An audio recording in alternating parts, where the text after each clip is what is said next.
Where's my coffee? Hold on. Yeah, it's definitely a day you have to hug the mug. Oh, that's the start of the episode right there. Hello. Welcome back to the Conscious Contact podcast where we need coffee. My name is Genay Peavey. I'm here with my co-host Susan Sanders. We were joking right before we started that we're not going to have anything to say about this topic because we've never felt this way before. And Tell that's us a about lie. it. Tell us about it. Well, let's introduce the topic first. Yes. It's decision fatigue. Also known as analysis paralysis, because I like a rhyme. If I can't get alliteration, then I'm going to want it to rhyme a little bit. Yeah. I also call this my default mode. Yeah, Decision same. fatigue. And let me give you an example. So, and it's not been recently because I think the grocery stores have sort of cleaned it up, or trends have, but I remember a time when this is probably 5 to 10 years ago, and I'm grocery shopping, whatever, I need to get yogurt.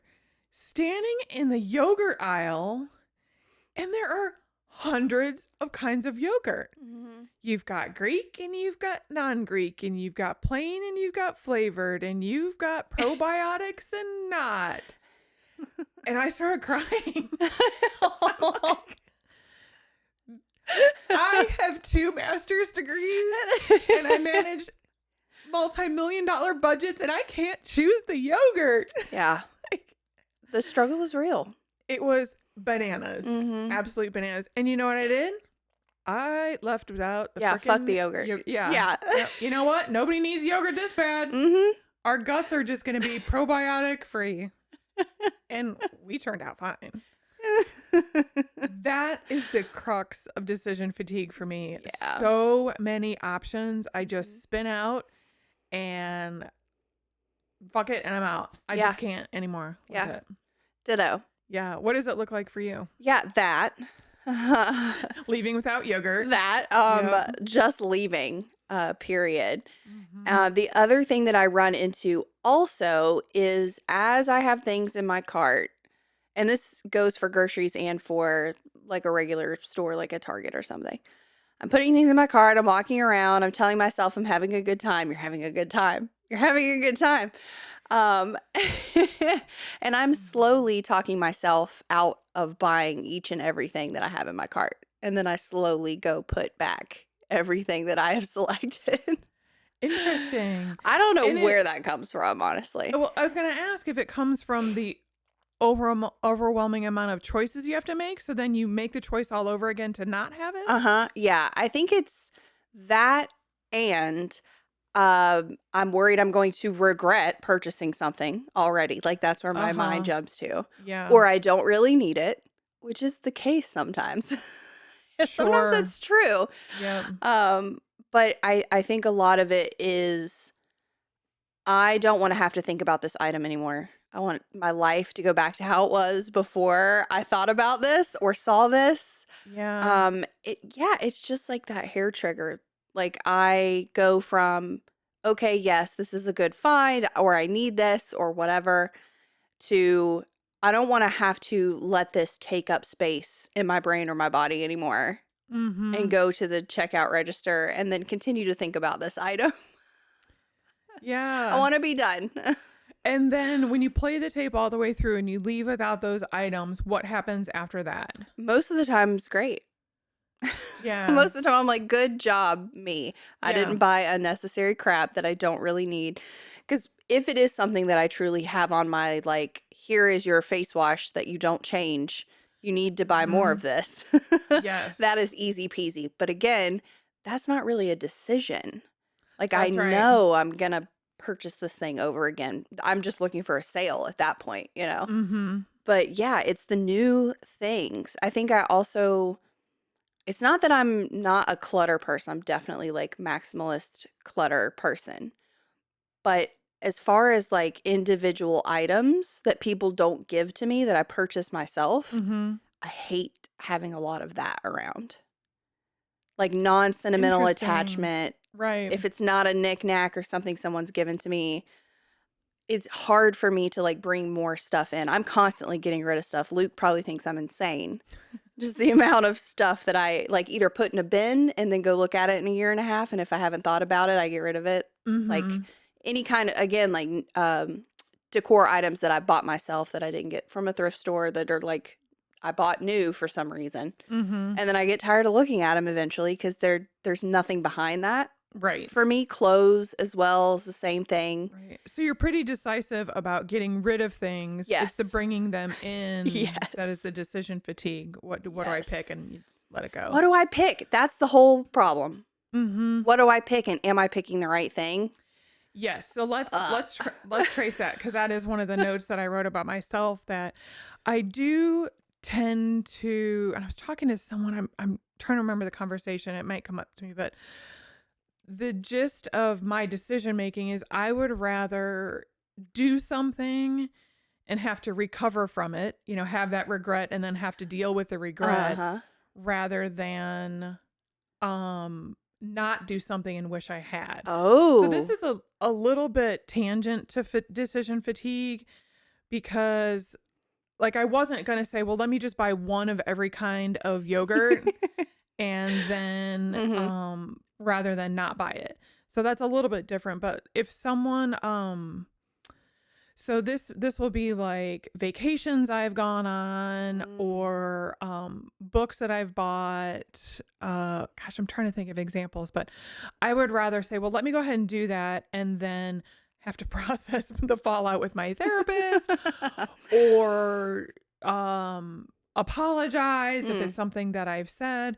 Yeah. And so I think the more I connect with myself and learn what I really like, because we've Yeah. talked about for a long time, and I think you were like this as well, that we both didn't know what we liked. We Yeah. just liked what everybody else liked. Yeah. Yeah. So the more I figure out what I like, I can get more of that, and it Mhm. eliminates the decision fatigue. Yes. So how does regret, that's kind of the thread that I was tracing originally, how does Mm. regret play into your decision fatigue? Yeah, when you were talking, I was thinking about two different scenarios. One, like if I'm gonna pick something like clothing, I am the Mm-hmm. opposite. I would rather not do it and have more time to think about it and regret the not getting it Mm-hmm. than what you were talking about, like deal with the fallout after. Yeah. Um, I I just like to think about stuff for too long. I mean, that's not a good quality. Like, I know that probably sounds cool, but I don't, like, I'm not a philosophy professor. Like, this is not good for Mm-hmm. me. Mm. I would rather overthink it. And, like, if it continues to stick out to me, like 3 months from now, then I'll go buy the thing Mm-hmm. instead of making the knee jerk decision. Yeah, see, I don't want to think about it for 3 months. I want it to be Yeah. done and move on. I like take a screenshot of it on my computer and have it on my desktop. And if Mm-hmm. I still need it, still want it, and still think that's the best option, I'll Mm-hmm. revisit it when I have like the budget and I'm ready to actually make the purchase Yeah. instead of making like I don't even know what the word there is a word and it's right there, but I can't figure it out. Making those just Snap quick snap decision. decisions. Mm-hmm. Yeah. The other thing like regret meal planning and like cooking every night. Wow, decision fatigue. Yes, I feel Oof. like this is a different type of decision fatigue, because what I was talking about with the yogurt, there's just a bazillion choices. Yes. And I guess there's a bazillion recipes out there, Mhm. Yes. but it's a different flavor of it. So talk It more about is. that. Yeah, so it could be do I do chicken? Do I do pork? Do I do beef? You know, I start with that. Like Mm-hmm. I have to make Yep. that decision first. And then I have to decide, am I going to do Spanish? Am I going to do Italian? Am I trying to do something American? Am I like A what? new recipe or a Yes. standby. Yes. Mm-hmm. When's the last time I made this? If I'm picking a new recipe, is it going to be good? Yeah, let me stop you right there, because that's Yeah. one thing that I did circle that I wanted to come back to, is the regret comes back in sometimes because I want to make the perfect choice. Yes. Yes. And spoiler alert, there is no perfect choice. No. There are just choices. Yeah. Yeah. Unfortunately. Yeah. So does perfectionism come into play? And what does that look like? Kind of. I think more so it's people pleasing rather than perfectionism. I Mm. want Luke to think that I'm amazing, and I don't want him to ever eat a meal that I make that he is not in love with. And he Mm. already has. Like, Right. when I didn't used to know how to cook at all, there was plenty of The cow's out of that. the barn, time to shut the barn door. Yes. And the thing that he brings up to me all the time, because I'll make something new and he'll be like, I don't really like that. Like, I'll eat it, but like, don't make that again. Yeah. And I get a little hurt, and I guess he can tell. It's not like I'm vocalizing it because my face shows everything. And he'll say, "Is this your recipe? Did you come up with this?" No. So don't get Mm. offended that I don't like it. You just made the damn thing by the Mm-hmm. directions that this person said, and we just happen to not enjoy it. We have a Yeah. different taste than them. Oh God, what did I make one time? It was a gumbo recipe Mm-hmm. from like a homemaker book that was sourced from like regular people. Like they just all emailed this one woman and she compiled them. Uh-huh.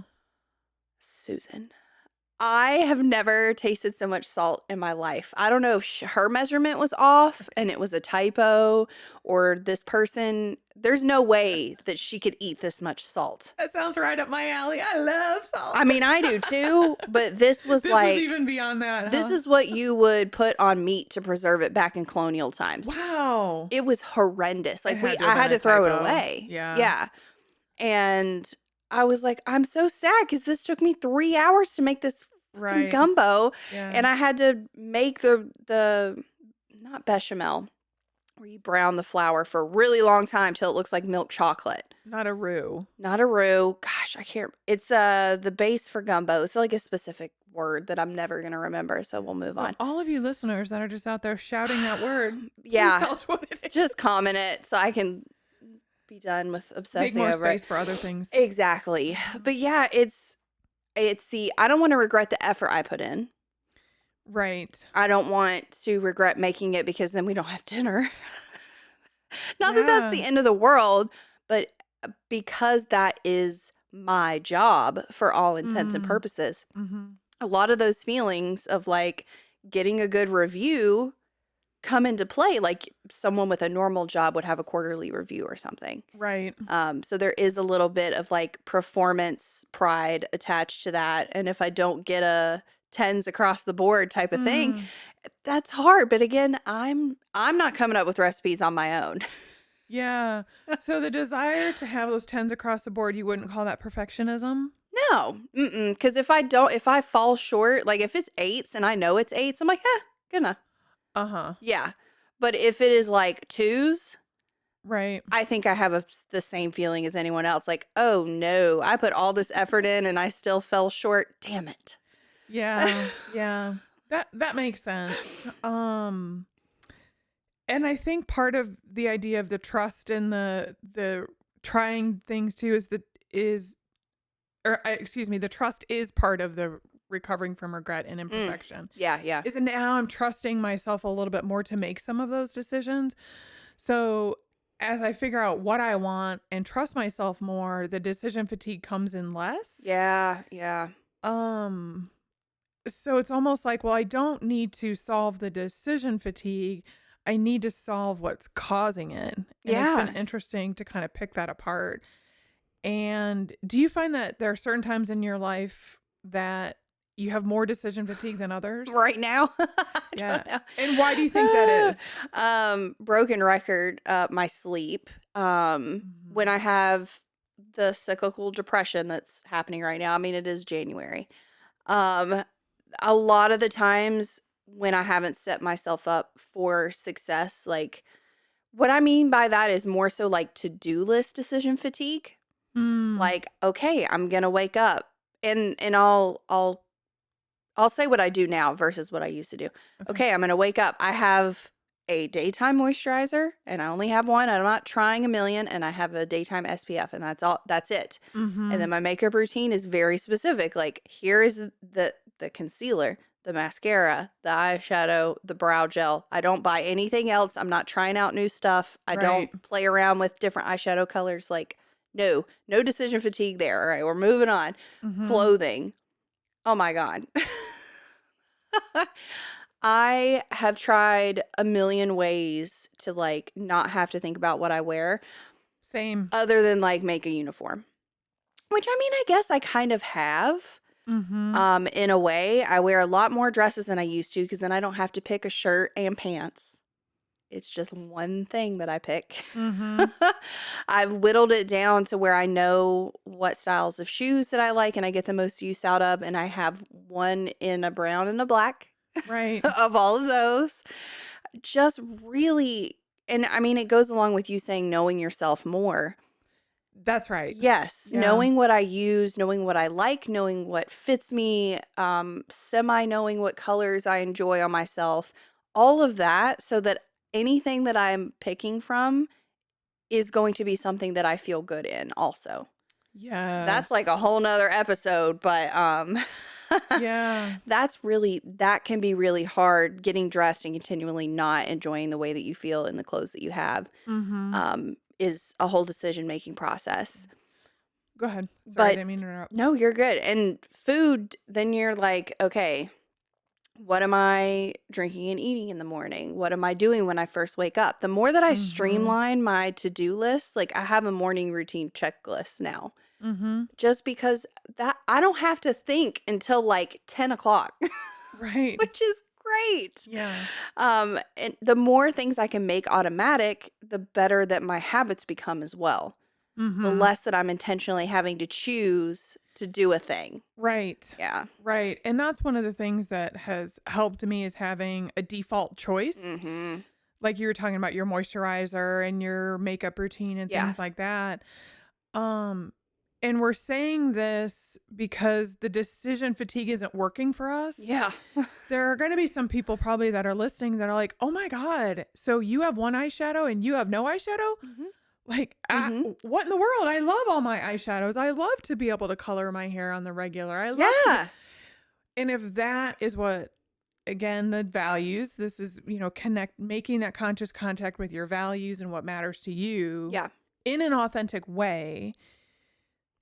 If that is if having choices speaks to you, then Yeah. you don't understand the burnout that we're talking about comes with the decision fatigue. Yes. What someone who wants lots of decisions, they're going to feel burnt out when they have really rigid boundaries. Mm-hmm. So I Yeah. think I do want to acknowledge the fact that we're coming from a point that having all of these choices is exhausting. Yes. This is just Yeah. our personal experience with it. This is not going to Yeah. be how everyone feels. Very aware of that. Yeah. Yeah. And so what I also hear you saying is that the default choices that you've picked are the ones that work for you because Yes. you also, not you, one, okay, let me say it this way. I have found in the past that sometimes when my default choice is crappy and not good for me, not healthy, not connecting to my values, then that causes just as much stress as Yeah. having too many choices. Yeah. If I don't have if my concealer doesn't match my skin tone anymore because it's summer and I'm more tan Yeah. and I And you, look crazy. right, you catch a glimpse of yourself in the mirror and you're like, oh Ugh. my God, I got to go home, but I have all these things to do and everyone's going to see Yes. me Yeah. looking janky. And normally I don't catch it until I'm in my car. Why is I the don't visor know. mirror so damn real? It's got like a truth filter on it. Woo! It's like, oh, forgot that chin hair. All right. Yes. Do you Great. keep tweezers in your car? I used to. I did too when I I was need in my to car again, more. honestly. Yeah. Yeah. Again, like you said, I'm not really in my car that much anymore. The eyebrows, the random pluck. I mean, It's rough. It's rough out there. Sorry if there's any men listening or any women that are in their early 20s. It'll happen. Just wait. they pluck Just their wait. eyebrows too. True. Yeah. Yeah, so that default choice, and in the business world, they call it the minimum viable product, the MVP. And that product has to be viable for where your life is right now. And you Yeah. started to go down this road, so I want to circle back about the sleep. Yeah. So you're struggling right now and it's not going well, and that colors everything else. So I think that is what you're saying, and I don't want to put words in your mouth, so I'm going to ask you to talk more, but when you're not sleeping well, that colors everything else. So what beauty and freedom that you don't have to make a decision until 10 a.m. Yeah. Is that what you're saying? Yes, exactly. Like I know what I'm going to be doing, where I need to be. I'm like checking my calendar before I go to sleep so I'm not surprised by an appointment or an event or whatever. I'm intentionally scheduling myself for less things so that I have more time to just be here in case I want to take a nap and I'm able to take a nap. Yeah. Um, and yeah, it is making more space in my brain because I have less space right now than I normally do. Right. But also I do just really like routine and simplicity and Yeah. not having to think so damn much about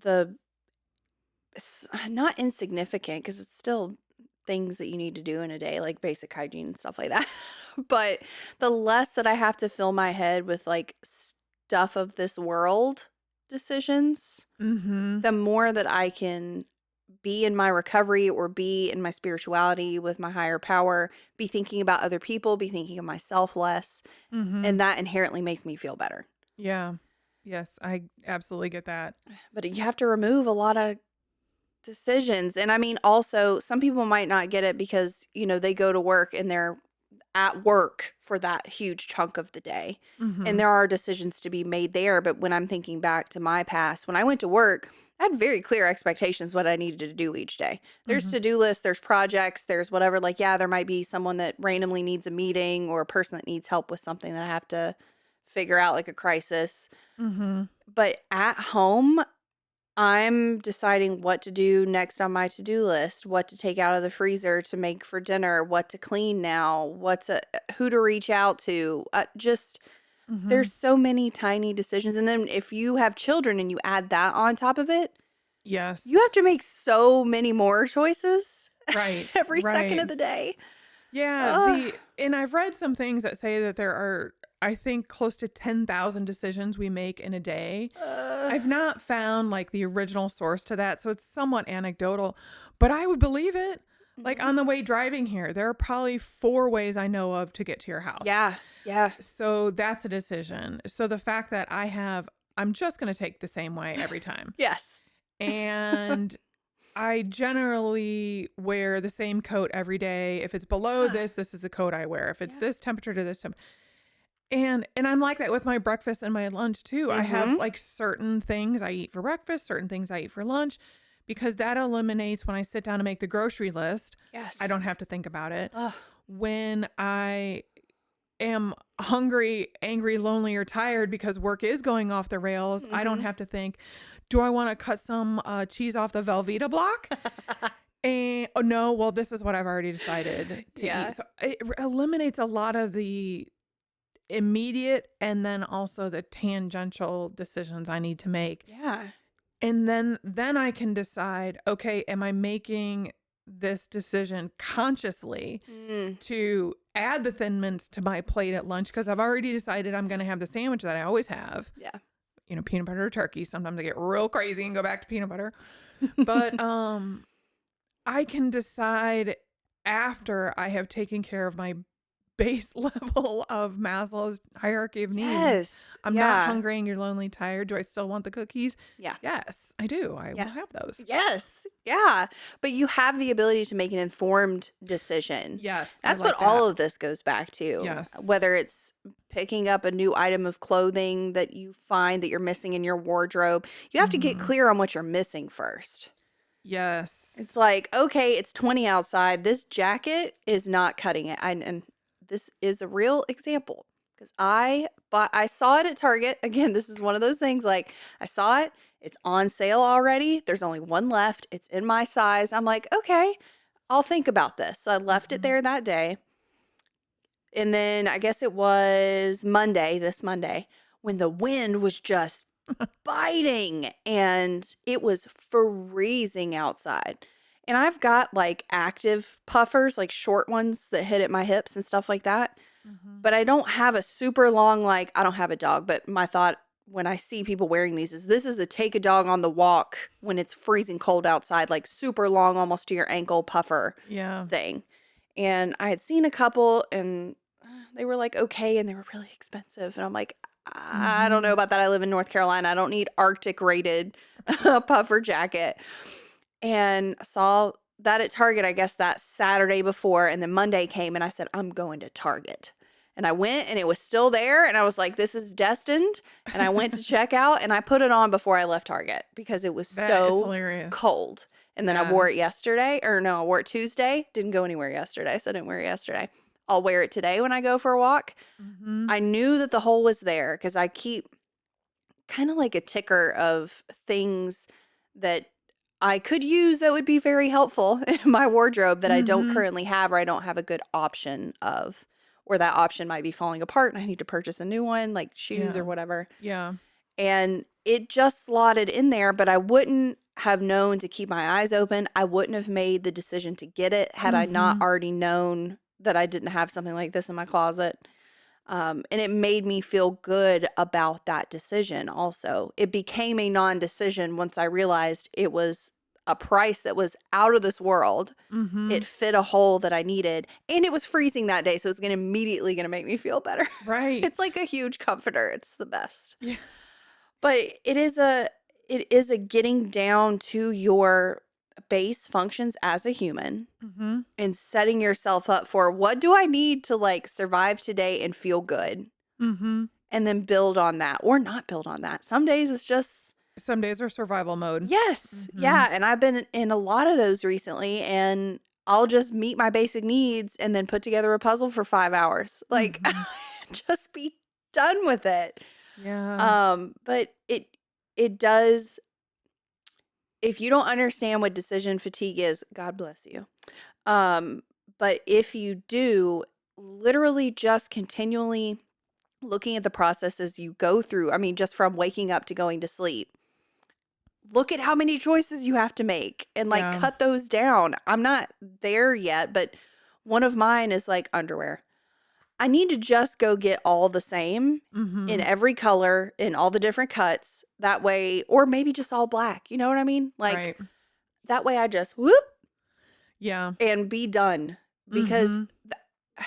that decision can put me over the edge sometimes. I feel that way about socks, that if Yes. they're all the same, then I don't have to worry about the time it takes to match them. Yep. Or I can just throw them in a drawer and then just pick out two. They don't even have to be Yes. matched. Yeah, and think about how many steps that saves you, Mhm. decisions that you're making with laundry. Yes. I mean, oh, It also helps me with delegation. So I get the mm, same running shoes all the time. And so I can just say to Paul, can you order me another pair of shoes? yeah. Inevitably, the color will have been discontinued. So he jokingly sends me the hot pink ones and, we have to talk about it. But um, it can help the delegation as well. Yeah. So, Yeah. like if I always get the same thing from Starbucks, it's easy for Anna to just drive through and pick up something for me too. Yes. And I think sometimes that, to help other people help me, I guess. Yes. And as women, we're not great at that. I am terrible at that. I was talking to I somebody. wasn't going to say that, but I'm terrible at that too. Yeah. We're not great. It's Fast forward, we're bad. terrible. It's bad. No, I mean like legit, I'm terrible. And I've got people all around me that continually offer help, and then when they offer it, even if I need it, and probably especially when I need it, I'm like, I don't need your help. I can do it. I'm not saying this particular thing, but in my body. Yeah. I don't need your help. What do you think? I'm not capable? Blah, blah, blah. And that's residual shit from childhood and how I used to live my life and all that stuff. But Yeah. I want to know myself enough to be able for other people to know me Mm-hmm. and be able to make those decisions very easily so that I can delegate. And we talked about little soldiers in the dishwasher. I don't know if I'm ever going to get there with that. Like, you should know how I like and I mean, I have tried to train. Yeah. But I think that again, like going back to knowing yourself, do I want to is it more important for me to spend the brain power and the time and all of that on doing the dishes? Does that make me more fulfilled, that decision?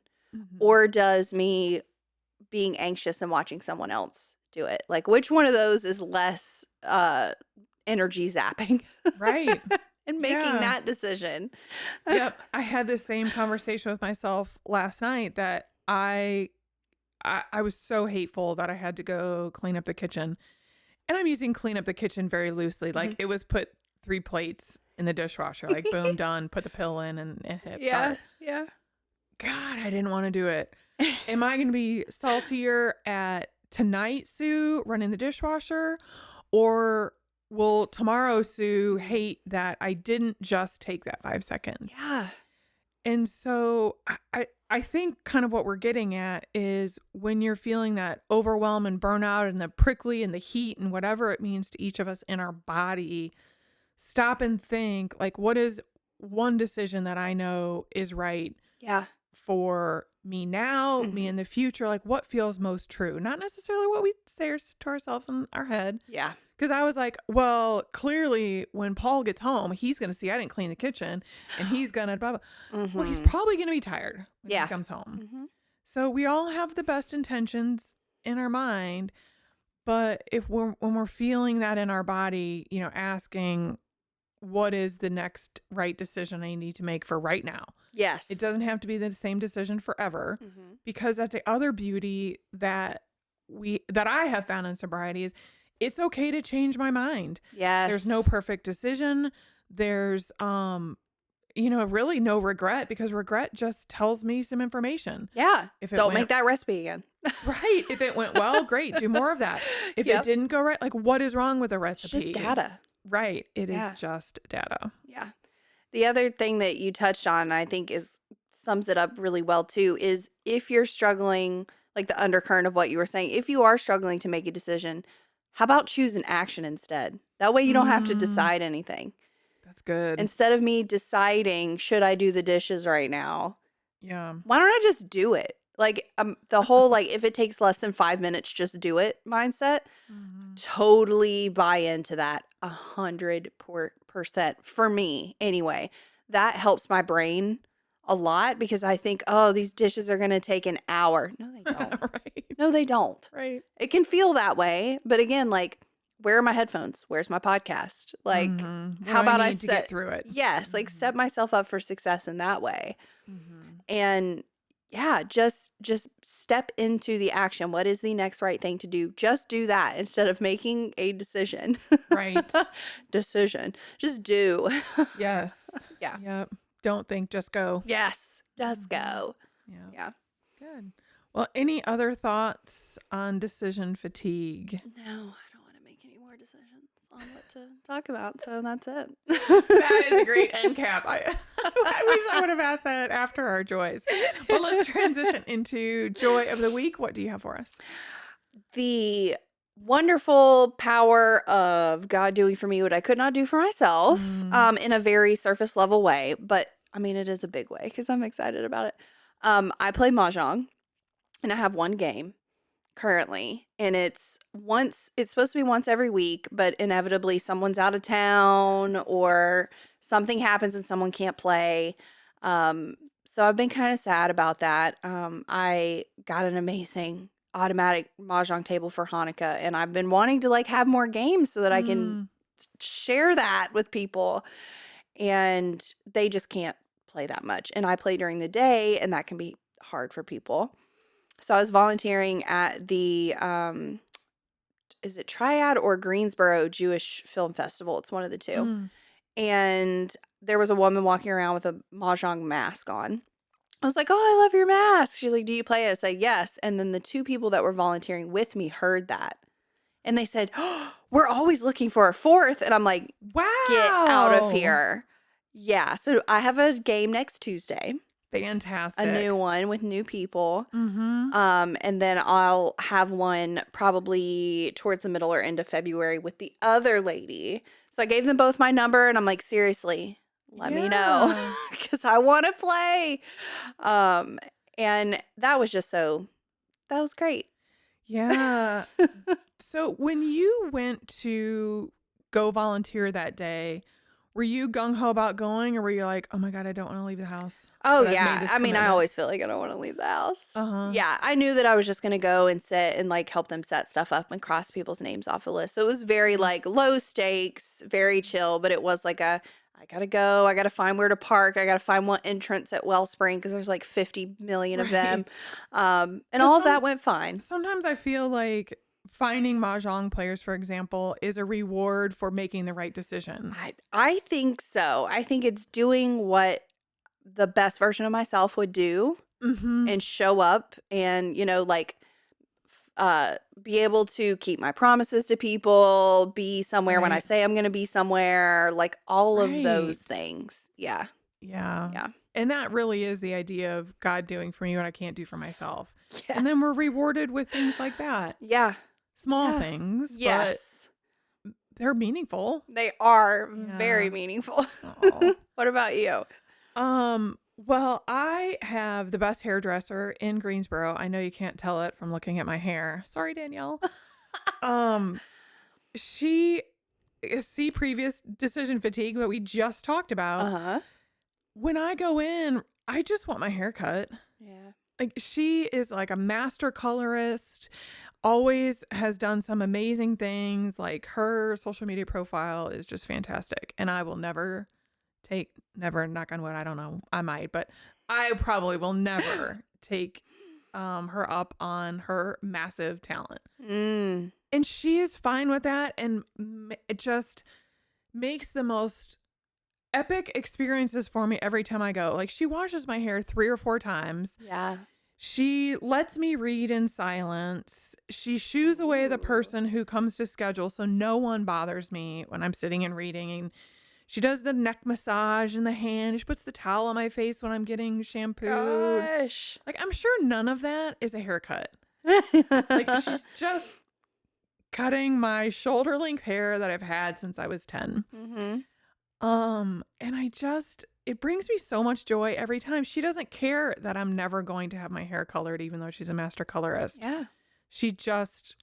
It's enough that I'm just in her chair. Yeah. And gosh, I love having somebody like that I can count on. Yes. It's pretty fantastic. And I know cynical people are like, well, I'm sure you're paying her. Yes, and Yeah. I have also paid for other haircuts more than that. Mm-hmm. And it's not been a great experience. And Yeah. I've just felt like a cog in the wheel of their business. But Yeah. Inconsequential person that they see, yeah. 10, 15 people a day. You're just one of the many. Right, Yeah. right. Like, I've had a massage therapist answer his cell phone in the middle of the appointment. No. Yes. I would have been like, okay, can you leave? I'm getting dressed. Goodbye. I would now, but 20-year-old Sue wasn't going to Oh, do God, that. no. Yeah. But yeah, like, don't book when I'm on your table. Yikes. Yeah. So it brought me so much joy. I know she has this gift, but she's okay that I'm not to that decision yet. So. Yeah. Yeah. Love It's it. great. Love it. Well, we are going to help you with making a decision on what to read next because we have a That's the book best club. segue I've ever heard. We have a book club. If you want to find out what the book is, sign up for updates, all that good stuff, go to consciouscontact.com and you'll see a link to join the book club. It is amazing. Without giving too much away, it is definitely twisty, turny, mystery, maybe murder. You'll have to read it to find out. And we are going to have our book club discussion at the end of this month, February 27th. I think we said 7 or 7:30, something like that. If you sign up, you'll be able to know and I won't have to remember. And it is a wonderful time. If you're reading and you want to let us know that you're a part of the community, it is hashtag CC Podcast Book Club. I think I got that right. Yep. I am at Genay Peavey, and the podcast itself is at Conscious Contact on YouTube and on Instagram. And where can we find Susan? Yeah, I am at sustainablesue.com, or you can find me on Instagram at sustainable_Sue. Wonderful. See y'all next time. Bye.